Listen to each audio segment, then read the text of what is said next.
Hello all, I hope you're doing well today. I recently saw an interesting clip of Donald Trump out in Saudi Arabia on a major charm offensive. He seems to be cozying up to the head honchos over there, such as Mohammed bin Salman.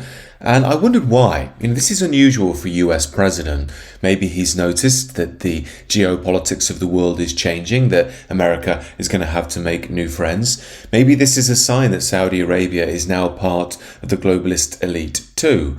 Or maybe it's a sign that Saudi Arabia is going down the road of globalist liberalism, crazy as that sounds. Now, to be clear, I don't mind Donald Trump, but I have been increasingly firm in my belief that we're not dealing with the Donald Trump of 2016 here. This Donald Trump seems more aligned with an establishment that's figured out we're in the post-woke era, that they pushed things too far and they were losing the indigenous populations of the West. Ergo, someone like Trump comes in to reinstall morale and patriotism. However, globalist liberalism can continue subtly in the background and normalization is maintained. In essence, it's just a much more meta version of what the Starminator is trying to do here in the UK with immigration. After all, we already know he despises the indigenous people of the UK, and now we're supposed to believe he woke up one morning and thought, do you know what, I'm not going to throw all those terrible far-right evil bigots who criticise mass immigration in jail. I'm going to decide to be on their side because, I've got their back now. I'm sure this has got nothing to do with mass manipulation in order to maintain the status quo. But anyway, on we go with the Donald. The transformations have been unbelievably remarkable. Before our eyes, a new generation of leaders is transcending the ancient conflicts of tired divisions of the past and forging a future where the Middle East is defined by commerce, not chaos. Right off the bat, it's a bit odd to go to the Middle East and say the region's left chaos behind when, Palestine is complete rubble at this point in time and there's seemingly no end to the madness over there. Not to mention the issues between Saudi Arabia and Yemen and the issues between Saudi and Qatar as well. But look, this might just be the Donald doing his thing, the art of the deal and all that sort of stuff, and no doubt he's picked up a very big deal. Recent news has told us the US and Saudi have agreed a $142 billion arms package. The broader deal is actually $600 billion behind that as well. Where it exports technology, not terrorism, and where people of different nations, religions, and creeds are building cities together, not bombing each other out of existence. We don't want that.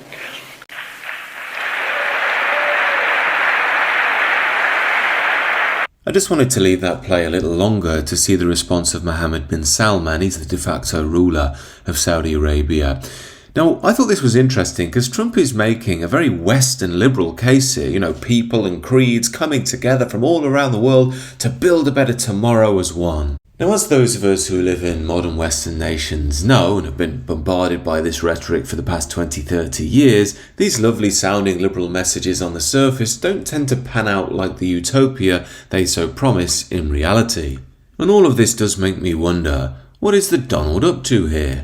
Is Saudi Arabia being ushered into the inner ring of the globalist elite? Given the Saudis have got more money than sense and oil reserves for hundreds more years, and the American empire is somewhat waning, you do wonder if new alignments are being made, new deals are being made to maintain power into the future. And it's crucial for the wider world to note this great transformation has not come from Western interventionists or flying people in beautiful planes giving you lectures on how to live and how to govern your own affairs. No, the gleaming marvels of Riyadh and Abu Dhabi were not created by the so-called nation builders, neocons, or liberal nonprofits like those who spent trillions and trillions of dollars failing to develop Kabul, Baghdad, so many other cities. Instead, the birth of a modern Middle East has been brought by the people of the region themselves, the people that are right here, the people that have lived here all their lives, developing your own sovereign countries, pursuing your own unique visions and charting your own destinies in your own way. It's really incredible what you've done. In the end, the so-called nation builders wrecked far more nations than they built, and the interventionists were intervening in complex societies that they did not even understand themselves. They told you how to do it, but they had no idea how to do it themselves. Peace, prosperity, and progress ultimately came not from a radical rejection of your heritage, but rather from embracing your national traditions and embracing that same heritage that you love so dearly. That passage there should leave us in no doubt that Trump is on a massive charm offensive here. There are many things he said in there which are true, and I'm sure many of us would agree with. However, there was also many parts which were just illogical and contradicting things he said earlier in the speech. Now, on the one hand, it's great to hear a US president calling out the madness of the Iraq and Afghanistan wars. Whether that was due to crazy liberal ideology or some underhand tactics is up to you, but we all know it was a mess. But I do wonder how much of this is just Trump really calling out the crazy actions of his predecessors, as much as it is a symbol of a new relationship between America and the Middle East as the Middle East becomes more powerful economically. Remember, Saudi is very much the power centre of the Middle East. That's of course true financially and economically and with regards to oil reserves, but it's also true religiously when it comes to Islam. Of course, Mecca is in Saudi Arabia. So in essence, it's sort of like having Rome, New York and Washington rolled into one. We also know from the actions of Mohammed bin Salman that he's more open to the West, especially the Western markets, and even elements of liberalisation. He's quite different to his forefathers' reactionary conservatism. All of this adds more credence to the theory that Saudi Arabia is entering the globalist mechanism. Further to that, Trump famously, if he doesn't like you, can be very excoriating. If he does, he can be glowing in his praise.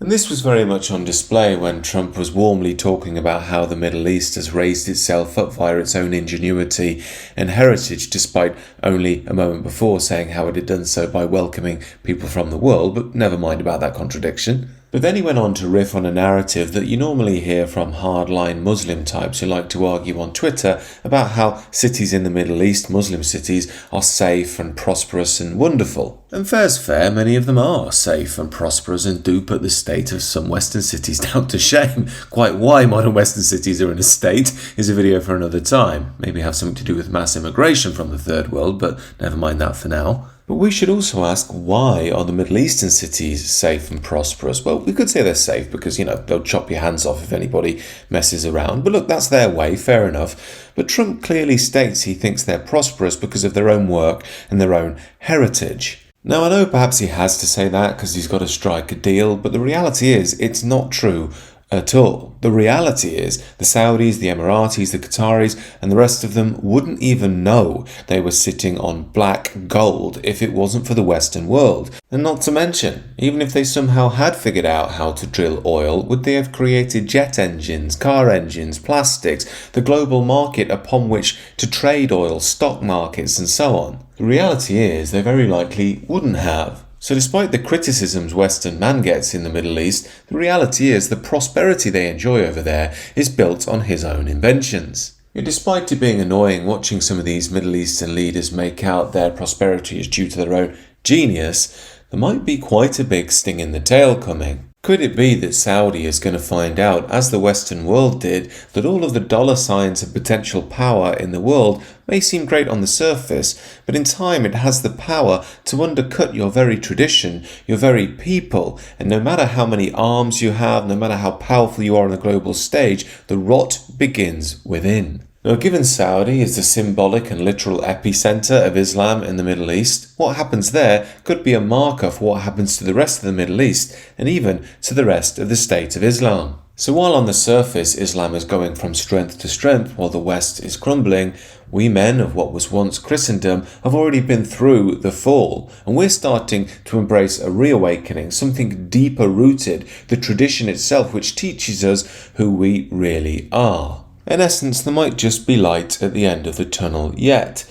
Now, I believe the best way we can prepare for that is personal and spiritual transformation. It's why I've started the new channel down below on exactly that. Do check it out if you're interested. Other than that, let me know what you think about this video and subscribe to the channel if you're new. Enjoy the rest of your day.